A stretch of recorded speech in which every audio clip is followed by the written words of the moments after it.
Hi, good evening to all of you. Please like and subscribe the channel. आज TGT English का 10वां practice class है। ये 10th practice class है जिसमें कि 30 क्वेश्चन रखे हुए हैं मैंने, और 20 क्वेश्चन जो है ग्रामर पोर्शन से है, या वो कैप सेक्शन कह सकते हैं, ग्रामर पोर्शन कह सकते हैं, और 10 क्वेश्चन जो है इसमें लिटरेचर से है। तो आइए स्टार्ट करते हैं। ये सारे क्वेश्चन जो हैं प्रीवियस ईयर में टीजीटी पीजीटी लेवल के एग्ज़ाम से पूछे हुए एग्ज़ाम से क्वेश्चन दिया गया है। आइए स्टार्ट करते हैं फर्स्ट क्वेश्चन से। फर्स्ट क्वेश्चन देखते हैं। फर्स्ट क्वेश्चन है वन वर्ड सब्स्टिट्यूशन से।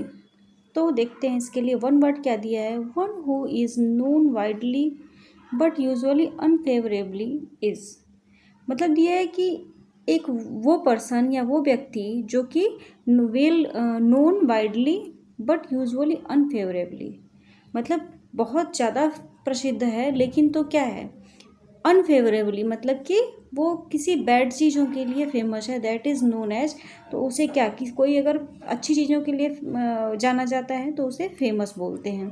जबकि जब कोई बुरी चीज़ों के लिए वेल नोन है, बहुत ज़्यादा लोगों में जाना जाता है, तो उसे क्या बोलते हैं? क्या फेमस बोलते हैं, नोटोरियस बोलते हैं, इलस्ट्रियस बोलते हैं, या टर्निस्ड बोलते हैं। तो one who is known widely but usually unfavourably is known as क्या? नोटोरियस। नोटोरियस का मतलब क्या हो जाता है? नोटोरियस मतलब होता है कुख्यात। कुख्यात मतलब जो बुरे कामों के लिए प्रसिद्ध होता है, that is known as notorious. और फेमस क्या होता है? जो अच्छी चीज़ों के लिए प्रसिद्ध होता है, जाना जाता है। नेक्स्ट देखते हैं, क्वेश्चन नंबर सेकेंड है one who is skillful. Skillful मतलब जो किसी चीज़ में निपुण हो, जिसके अंदर कोई कला हो, स्किलफुल हो, that is known as skillful means निपुण। तो उसे क्या कहते हैं? डिफरेंट बोलते हैं, डिसिप्लिन बोलते हैं, डेक्स्चरस बोलते हैं, या डिलीगेंट बोलते हैं। तो the one word is for one who is skilful is known as क्या? डेक्स्चरस। डेक्स्चरस यानी कि निपुण। That's known as dexterous. यानी कि क्वेश्चन नंबर 2 का option number C correct answer है। नेक्स्ट देखते हैं क्वेश्चन नंबर थर्ड। थर्ड है one who compiles a dictionary. उसे क्या कहते हैं? जो डिक्शनरी को कंप्लाइज करता है। लेक्सिकन बोलते हैं, लेक्सिकोग्राफर बोलते हैं, या लेक्सिकल बोलते हैं, या लेक्सिकोग्राफी बोलते हैं। तो यहाँ पे पर्सन को पूछा गया है, तो लेक्सिकोग्राफी तो होगा नहीं, लेक्सिकॉन भी नहीं होता है, और लेक्सिकल भी नहीं होता है। आंसर हो जाएगा लेक्सिकोग्राफर। किसे कहते हैं? Who compiles a dictionary, that is known as क्या? लेक्सिकोग्राफर। यानी क्वेश्चन नंबर थर्ड का ऑप्शन बी करेक्ट आंसर है। नेक्स्ट देखते हैं क्वेश्चन नंबर 4। 4 में क्या है? Indifferent to pleasure and pain. जो कि प्लेजर और पेन में इनडिफरेंट हो तो उसे क्या बोलते हैं? Indifferent to pleasure and pain, that is known as lusty, prudent, cynic, या स्टोइक। तो द वन वर्ड इसके लिए क्या है? Indifferent to pleasure and pain, that is known as stoic. One word for the given statement या given sentence is stoic. यानी option number D will be the correct answer for given question indifferent to pleasure and pain, that is known as क्या? Stoic. यानी option number D will be the correct answer for the given question. Next देखते हैं question number 5 है कि hand writing that can not be read. ऐसी hand writing जिसे read नहीं किया जा सकता या रीड करने के लायक नहीं हो, that can not be read, जो रीड नहीं किया जा सकता उसे क्या बोलते हैं? इनएलिजिबल, डेसिफर, अगली, या इलेजिबल। तो the handwriting that can not be read is known as क्या? इलेजिबल। यानी कि वो हैंड राइटिंग जिसे पढ़ा न जा सके, that is known as illegible. क्या हो जाएगा स्पेलिंग? ILLEGIBLE, illegible. यानी option number D correct answer होगा, handwriting that can not be read. Next है question number 6। One word substitution के 11 क्वेश्चन हैं इसमें। One who leaves one's country to settle in another. वो व्यक्ति जो कि अपने देश को छोड़ के दूसरे देश में सेटल होने के लिए या रहने के लिए चला जाता है, उसे क्या कहते हैं? तो सिटीज़न कहते हैं, इमिग्रेंट कहते हैं, कॉस्मोपॉलिटन कहते हैं या फॉरेनर कहते हैं। मतलब क्या हो गया कि one who leaves one's country to settle in another, जो अपने देश को छोड़कर किसी और देश में रहने के लिए चला जाता है, सेटल होने के लिए चला जाता है, उस व्यक्ति को क्या कहते हैं? तो उसे कहते हैं एमिग्रेंट। यानी कि क्वेश्चन नंबर 6 का option number D correct answer होगा क्या? Emigrant. Option number B will be the correct answer for one who leaves one's country to settle in another. Next देखते हैं क्वेश्चन नंबर 7 है one who is easily deceived. ऐसा व्यक्ति जिसे बहुत आसानी से डिसीव्ड किया जा सकता है, उसे क्या बोलते हैं? क्रेडिबल बोलते हैं, इंडेलिबल बोलते हैं, गुलेबल बोलते हैं या इनऑडिबल बोलते हैं? तो the person who can be easily deceived is known as क्या? गुलेबल. यानी कि option number B correct answer होगा for the given question 7. Gullible means one who is easily deceived. Next देखते हैं क्वेश्चन नंबर 8 है one whose only motive to earn money. ऐसा व्यक्ति जिसका पर्पस केवल क्या हो? पैसे कमाना हो, चाहे वो किसी भी प्रकार हो, तो उस टाइप के व्यक्ति को क्या कहते हैं? One whose only motive to earn money is, उसे किस नाम से जाना जाता है? उसके लिए वन वर्ड क्या होगा? क्या स्पेंडथ्रिफ्ट होगा, वैगाबॉन्ड होगा, एक्स्ट्रावैगेंट होगा या मर्सिनरी होगा? एक्स्ट्रावैगेंट मतलब तो घुमक्कड़ होता है, तो यहाँ पे क्या हो जाएगा? One word mercenary. मर्सिनरी मतलब जो किसी भी प्रकार से केवल पैसे कमाना उसका उद्देश्य होता है, ऐसे व्यक्ति को, ऐसे इंसान को क्या कहते हैं? Mercenary. One whose only motive to earn money, that is known as mercenary. Next है question number 9. Release someone from a duty और ऑब्लिगेशन. किसी को उसकी ड्यूटी से निकाल देना या हटा देना, ये उसे क्या कहते हैं? Release someone from a duty और obligations, that is known as क्या? बैनिश, एक्सपेल, डिसमिस या एक्सोनरेट. तो या किसी की ड्यूटी से या किसी की नौकरी से किसी को निकाल देना, उसका मतलब बैनिश या एक्सपेल या डिसमिस नहीं होता है, उसका मतलब क्या होता है? एक्सोनरेट. यानी कि option number D correct answer होगा फॉर क्वेश्चन नंबर 9. एक्सोनरेट मतलब to release someone from his duty, यानी कि किसी को ड्यूटी से हटा देना या नौकरी से निकाल देना, that is known as exonerate. Next है question number 10. A situation when no progress is possible. एक ऐसा कंडीशन या ऐसी स्थिति जहाँ पे कोई भी प्रोग्रेस होने का चांस नहीं दिखता, उसे क्या कहेंगे? डेडलाइन, एक्सेप्टेंस, डेडलॉक या हार्मनी. तो अब situation when no progress is possible, जहाँ पे कोई प्रोग्रेस आगे अच्छा होना उससे संभव नहीं है, दैट इज नोन एज क्या? डेडलॉक. मतलब अब इससे आगे कुछ नहीं हो सकता, कुछ प्रोग्रेस नहीं किया जा सकता, that is known as deadlock. Next देखते हैं क्वेश्चन नंबर 11. 11 है to have a strong feeling of sympathy with a desire to help.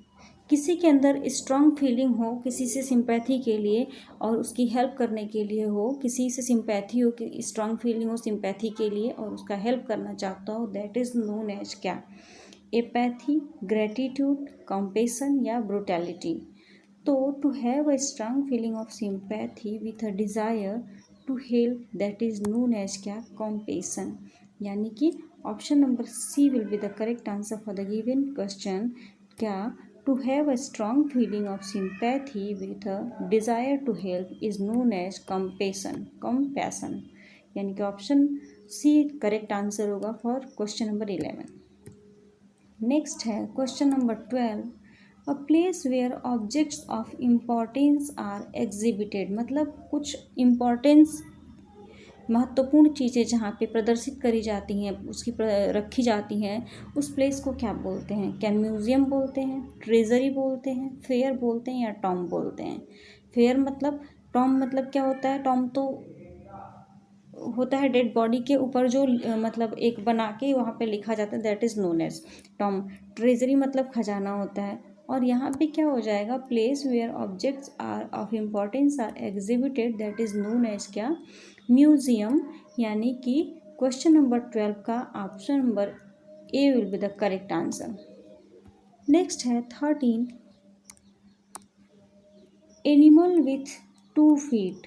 वो एनिमल जिनके 2 पैर होते हैं उन्हें क्या कहते हैं, बाइएनियल कहते हैं, बिप्ड कहते हैं, बाइलिंगुअल कहते हैं या बाइगैमी कहते हैं। तो animal with 2 feet is known as क्या, बिप्ड। यानी option number B correct answer होगा क्वेश्चन नंबर 30 के लिए। Biped means animal with 2 feet. Next देखते हैं क्वेश्चन नंबर 14। यहाँ से एक्टिव पैसिव के क्वेश्चन स्टार्ट होते हैं। ये है select the option that expresses the given sentence in active voice. अब आइए देखते हैं एक्टिव वॉइस में फाइंड आउट करना है, ये क्वेश्चन है, इसका एक्टिव वॉइस फाइंड आउट करना है। तो है beating the retreat was organized by the defense forces at the Vijay Chowk. क्या है, beating the retreat was organized by the defense forces at the विजय चौक। ये क्या है, पैसिव वॉइस में है। या अब यहाँ पे क्या है, was प्लस V3 है, यानी कि इसका एक्टिव वॉइस क्या हो जाएगा, V2 होगा। यानी कि ये पास्ट कंटिन्यूअस का हेल्पिंग वर्ब लिया है, तो पास्ट इंडिफिनिट इसका हो जाएगा V2, यानी कि पास्ट इंडिफिनिट इसका एक्टिव वॉइस होगा। और जो सब्जेक्ट यहाँ पे जो ऑब्जेक्ट है वो क्या हो जाएगा, सब्जेक्ट के रूप में यूज हो जाएगा। तो organized by the defence forces, ये तो क्या हो जाएगा, ऑब्जेक्ट है। तो ये देखते हैं, the Vijay Chowk organised beating the retreat at the defence forces. Next है the defence forces were organising. अब यहाँ पे विजय चौक ऑर्गेनाइज, ये तो V2 है, लेकिन तो आगे देखते हैं, the defence forces were organizing यहाँ पे नहीं हो सकता क्योंकि वहाँ पे केवल V2 आएगा एक्टिव वॉइस में, पास्ट इंडिफिनिट का सेंटेंस आएगा और यहाँ पे वर का यूज है, तो इसलिए ये भी गलत है। नेक्स्ट है बीटिंग द रिट्रीट वॉज, यहाँ पे भी क्या आ गया, वॉज आ गया, इसलिए ये भी रॉन्ग है। अब देखते हैं the defence forces organised beating the retreat at the Vijay Chowk. और फर्स्ट में क्या था, द विजय चौक ऑर्गेनाइज्ड, तो यहाँ पे कौन ऑर्गेनाइज किया, द डिफेंस फोर्सेज ऑर्गेनाइज की है ना। तो ऑब्जेक्ट में क्या हो जाएगा, सब्जेक्ट में आ जाएगा the defence forces organised beating the retreat at Vijay Chowk. यानी कि करेक्ट आंसर हो जाएगा option number D for the given question. क्या the beating the retreat was organised by the defence forces at the Vijay Chowk. ये क्या हो गया, ये पैसिव वॉइस है और इसका एक्टिव वॉइस क्या हो जाएगा, इसका एक्टिव वॉइस हो जाएगा ऑप्शन नंबर डी। नेक्स्ट देखते हैं question number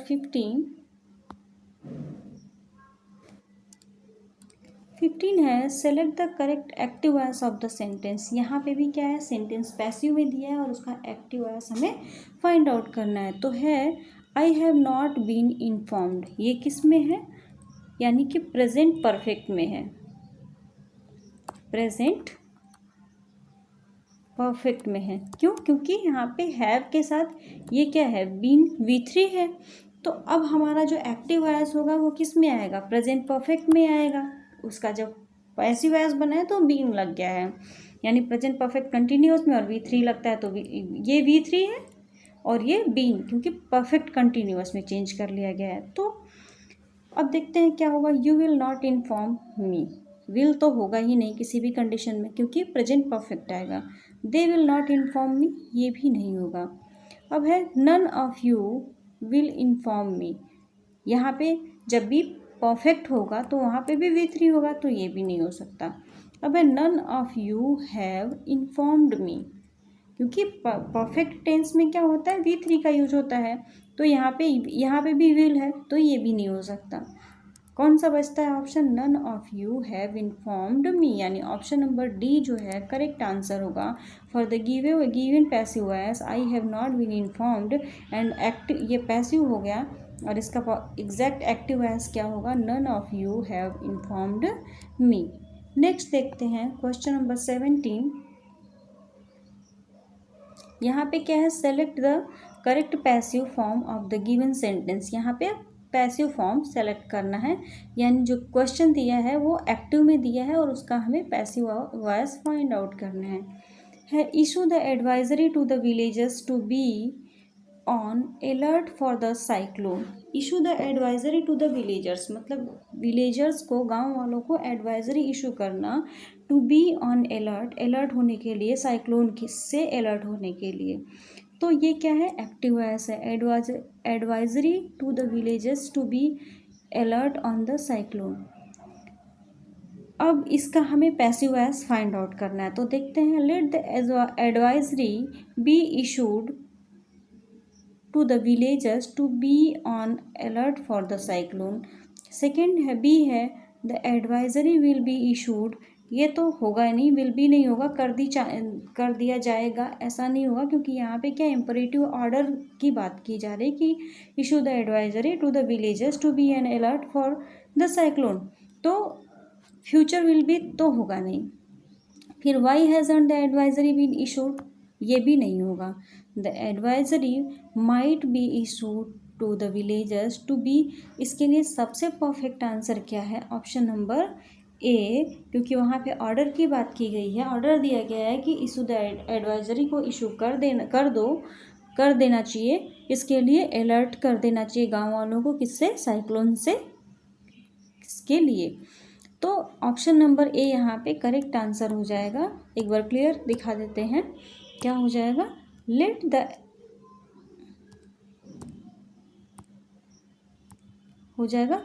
the advisory be issued to the villagers to be on alert for the cyclone. ये क्या है, परफेक्ट पैसिव वॉइस है, ये गिवन सेंटेंस एक्टिव वॉइस का। नेक्स्ट देखते हैं 17 है, यहाँ पे भी क्या करना है, क्या फाइंड आउट करना है, select the option that expresses the given sentence in passive voice. दिए हुए सेंटेंस को पैसिव वॉइस में कौन सा ऑप्शन एग्जैक्टली एक्सप्रेस करता है, उसे हमें फाइंड आउट करना है।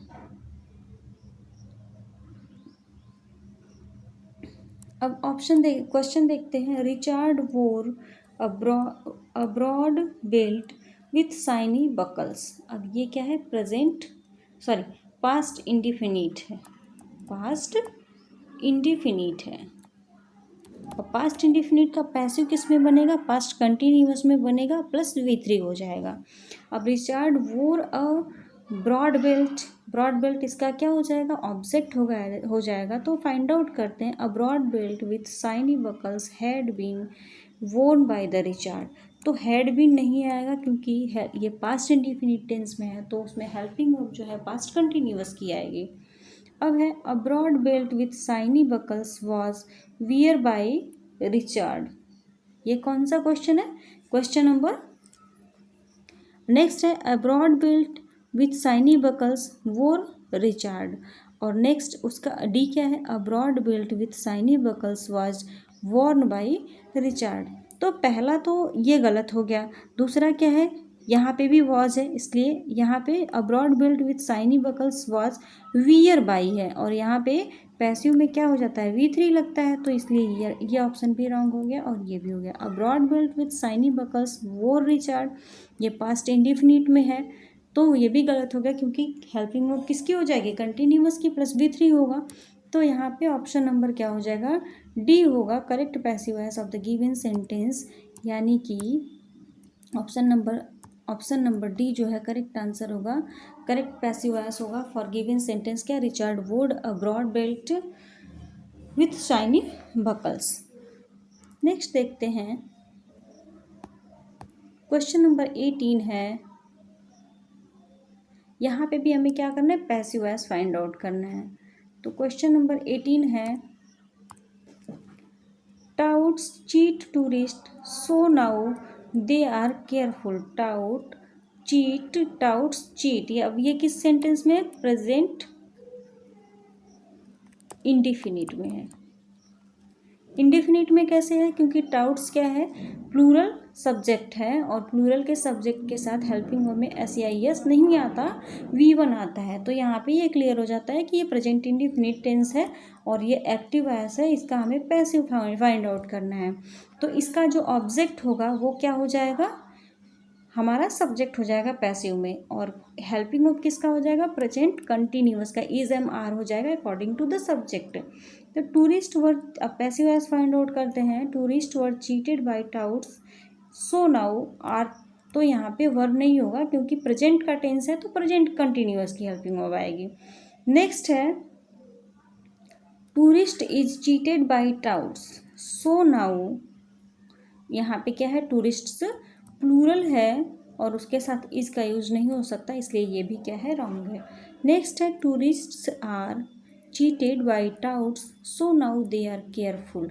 यानी कि option number C correct answer होगा। क्यों? आइए देख लेते हैं एक बार से। ऑप्शन सी करेक्ट आंसर होगा। इसमें क्या है? टूरिस्ट्स के अकॉर्डिंग आर भी प्लूरल हेल्पिंग वर्ब है और चीटेड V3 भी है, और बाई के बाद टाउट्स उसका ऑब्जेक्ट जो है, यहाँ पे सब्जेक्ट जो है एक्टिव का वो ऑब्जेक्ट के रूप में यूज़ कर दिया गया है। और यहाँ पे टूरिस्ट आर बीइंग लगा है क्योंकि वो प्रेजेंट इंडिफिनिट में था, तो यहाँ पे बीइंग वाला भी नहीं होगा, ये भी नहीं होगा और ये भी नहीं होगा।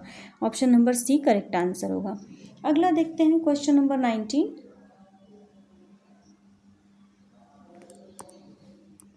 19 है find out the passive voice of the given sentence her father teaches her science daily. उसके पिता उसको प्रतिदिन साइंस पढ़ाते हैं। ये भी किस में है? प्रेजेंट इंडिफिनिट टेंस में है। अब प्रेजेंट इंडिफिनिट का प्रेजेंट कंटिन्यूअस में बनेगा। अब दिया है सी हैज़ बीन टीचिंग, ये क्या हो जाएगा? रॉन्ग हो जाएगा क्योंकि ये प्रेजेंट परफेक्ट कंटिन्यूअस बना दिया गया है। सी वॉज टॉट, ये प्रेजेंट पास्ट कंटिन्यूअस का हेल्पिंग वर्ब है, इसलिए ये भी गलत हो जाएगा। नेक्स्ट है she is taught science daily by her father, और अगला है सी हैड टॉट, तो ये भी पास्ट परफेक्ट है, इसलिए ये भी क्या हो जाएगा? गलत हो जाएगा। करेक्ट आंसर होगा she is taught science by daily by her father. यानी कि यहाँ का ऑब्जेक्ट जो है ये हर, वो क्या हो जाएगा? यहाँ का ऑब्जेक्ट,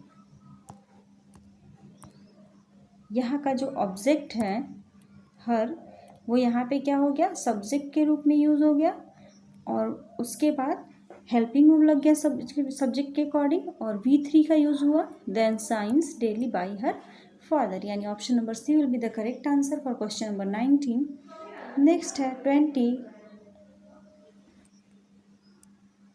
20 में क्या है? The green leaves of plants absorb the carbon dioxide. इसका भी हमें क्या करना है? पैसिव वॉइस फाइंड आउट करना है। अब यहाँ पे पहले ये देख लेते हैं ये सेंटेंस कौन सा है। The green leaves of the plants absorb the carbon dioxide, यानी यहाँ पे भी क्या है? प्रेजेंट इंडिफिनिट टेंस है। अब फाइंड आउट करते हैं इसका। The carbon dioxide is absorbed by the green leaves of plants. The carbon dioxide absorbs the green leaves of plants. Absorbs नहीं होगा क्योंकि ये प्रेजेंट इंडिफिनिट हो जाएगा, और वो सेंटेंस प्रेजेंट इंडिफिनिट में, तो किस में बनेगा? प्रेजेंट कंटिन्यूअस में बनेगा। नेक्स्ट है the green leaves are absorbed by the carbon dioxide. अब यहाँ पे क्या है? सब्जेक्ट उसमें भी द ग्रीन लीव्स है, तो यहाँ पे भी ग्रीन लीव्स सब्जेक्ट नहीं हो सकता, ग्रीन लीव्स क्या हो जाएगा? ऑब्जेक्ट के रूप में आ जाएगा। और डी है the carbon dioxide is being absorbed. Being absorb नहीं होगा क्योंकि प्रेजेंट इंडिफिनिट टेंस में सेंटेंस है, तो किस में बनेगा? प्रेजेंट कंटिन्यूअस में बनेगा। अगर वो कंटिन्यूअस में होता तो इज बीइंग या आर बीइंग का यूज होता। सो यहाँ पे कौन सा आंसर? ऑप्शन नंबर सही हो जाएगा, सही हो जाएगा। The carbon dioxide is absorbed by the green leaves of plants. यानी क्वेश्चन नंबर 20 का option A correct passive voice होगा। क्वेश्चन नंबर 21 देखते हैं। ये है गाल्सवर्दी मास्टरपीस। गाल्सवर्दी का कौन सा वर्क उनकी मास्टरपीस के नाम से जाना जाता है? The Patrician, the Freelands, the Forsyte Saga और द फ्रेटर्निटी। तो Galsworthy's masterpiece is known as his famous work Forsyte Saga, जो कि क्या है, एक ट्रायोलॉजी है, ट्रायोलॉजी है जिसमें कि 3 ट्रायोलॉजी है, 3 ट्रायोलॉजी है हर स्टोरी में, हर पार्ट में, और 1-2 करके इंटरल्यूड हैं। नेक्स्ट देखते हैं question number 22। Galsworthy's the Country House presents. Galsworthy का जो कंट्री हाउस वर्क है वो किसको प्रेजेंट करता है, वो किस क्लास को प्रेजेंट करता है, द अपर क्लास को, द लोअर क्लास को, द मिडिल क्लास को, या द इंडस्ट्रियल क्लास को। तो गाल्सवर्दी का, जॉन गाल्सवर्दी का जो वर्क है कंट्री हाउस, दैट रिप्रेजेंट्स क्या है, upper class, the upper class, यानी ऑप्शन नंबर ए इसके लिए करेक्ट आंसर होगा। गाल्सवर्दीज कंट्री हाउस रिप्रेजेंट्स या प्रेजेंट्स कह सकते हैं, प्रस्तुत करता है, किसको दर्शाता है, the upper class of that time. Next है question number 23। In which year was the Justice published. Justice नाम की उनकी जो प्ले थी वो किस ईयर में पब्लिश हुई थी, 1905, 1908 में, 1912 में, या 1910 में। तो जस्टिस जो उनका वर्क है वो कब पब्लिश हुआ था, जस्टिस जो उनका वर्क है वो पब्लिश हुआ था 1910 में, 1910 यानी 1910 ईस्वी में इनका वर्क जस्टिस जो है वो पब्लिश्ड हुआ था। नेक्स्ट देखते हैं क्वेश्चन नंबर 24 है,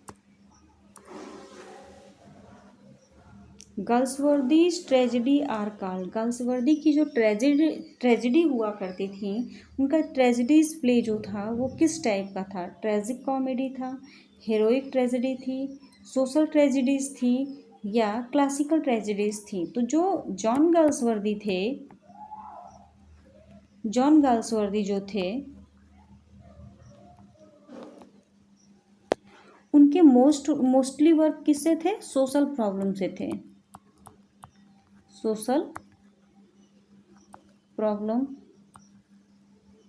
या कह सकते हैं सोशल जस्टिस, और इंग्लिश सोसाइटी के मतलब बुराइयों को दर्शाना, अपनी समकालीन स्थिति को, समकालीन लोगों की स्थिति को दर्शाया गया इनके मोस्टली प्ले में। तो ये क्या थे, ये सोशल पे लिखते थे, जो भी लिखते थे, सोशल ट्रेजेडी, सोशल कॉमेडी, जो भी लिखते थे ये सोशल थे, सामाजिक थे, और अपने समकालीन चीज़ों को दर्शाया करते थे। दैट्स वाई यहाँ पे क्या हो जाएगा, option number C correct answer हो जाएगा, किसके लिए, क्वेश्चन नंबर 24 के लिए, कि Galsworthy's tragedies are called social tragedies. अगला है question number 25। A Modern Comedy is written by. Modern Comedy किसके द्वारा लिखी गई, जॉन गाल्सवर्दी द्वारा, विलियम शेक्सपियर द्वारा, बेन जॉनसन द्वारा, या शेरिडन द्वारा। तो मॉडर्न कॉमेडी जो है वो लिखी गई थी किसके द्वारा, जॉन गाल्सवर्दी द्वारा। जॉन गाल्सवर्दी हैज़ रिटेन क्या, मॉडर्न कॉमेडी। सो नेक्स्ट देखते हैं क्वेश्चन नंबर 26। अब यहाँ से है मिल्टन का work. Milton's first work is, Milton का पहला वर्क कौन सा था, the paradise lost, on the morning of Christ nativity, Samson एगोनिस्टस, या डिफेंसियो। सैमसन एगोनिस्टस क्या था, एक क्लोजेट ड्रामा था, ये था closet drama. It means that closet drama को क्या कहते हैं, ड्रामा टू बी रीड, मतलब कि ये क्यों रीड करने के लिए होता था, नॉट टू परफॉर्म, क्या, नॉट टू परफॉर्म। तो सैमसन एगोनिस्टस जो था, और पैराडाइज लॉस्ट क्या था, ये तो एक एपिक था। अब बचता क्या है, on the Christ nativity, on the morning of Christ's nativity, यानी कि मिल्टन का पहला वर्क था on the morning of Christ's nativity. Option number B correct answer होगा क्वेश्चन नंबर 26 का। नेक्स्ट है 27। What is L'Allegro's companion piece card. L'Allegro का companion poem कौन सा था? लामिया था, हाइपेरियन था, एल पेंसिरोसो था या थायरिसिस था? तो एल एलेग्रो का कंपेनियन पोयम था एल पेंसिरोसो। एल पेंसिरोसो यानी ऑप्शन नंबर क्या हो जाएगा? सी होगा करेक्ट आंसर इसके लिए, क्वेश्चन नंबर 27 के लिए। नेक्स्ट है 28।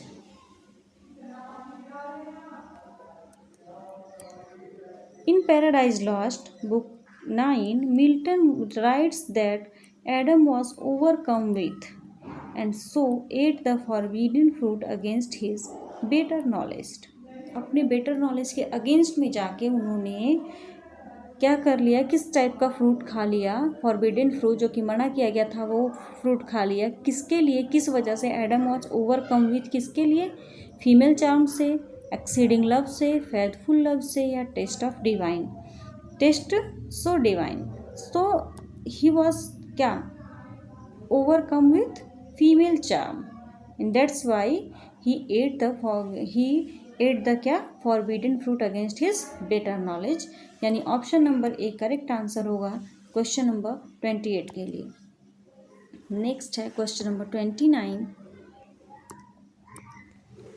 विच one was Milton's favourite? Milton का फेवरेट वर्क कौन सा था? पैराडाइज लॉस्ट था, सैमसन एगोनिस्टस था, पैराडाइज रिगेन था या none of the above? Sir एक चीज़ और है, पैराडाइज लॉस्ट क्या था? उसकी स्टाइल पूछी जाती है तो पैराडाइज लॉस्ट की स्टाइल जो थी वो ग्रैंड स्टाइल थी, ग्रैंड स्टाइल थी। और ये क्या था? एक एपिक था। क्या था ये? एपिक। पैराडाइज लॉस्ट एक एपिक है और इसमें राइमिंग स्कीम का यूज़ नहीं हुआ है, लेकिन तो क्या है? एम्बिक पेंटामीटर का यूज़ हुआ है। और क्वेश्चन क्या है? विच वन वॉज मिल्टन्स फेवरेट? तो मिल्टन का फेवरेट वर्क था पैराडाइज रिगेंड। क्या था? पैराडाइज रिगेंड, जो कि पब्लिश हुआ था कब हुआ था? 1671 में। कब हुआ था? 1671 में ये पब्लिश हुआ था। नेक्स्ट देखते हैं। Next and this is the last question of this session है question number 30। In whose memory did John Milton write methought I saw my late spoused saint? ये लाइन या ये किसकी याद में उन्होंने लिखा था? डिड क्या दिया है? Whose memory did John Milton write methought I saw my late spoused saint? Oliver Cromwell की मेमोरी में, मैरी पॉवेल के, कैथरीन वुडकॉक के या चार्ल्स फर्स्ट के? तो उन्होंने लिखा था ये लाइन कैथरीन वुडकॉक की मेमोरी में। कैथरीन वुडकॉक को याद करते हुए उन्होंने लिखा था कि methought I saw my late spoused Saint.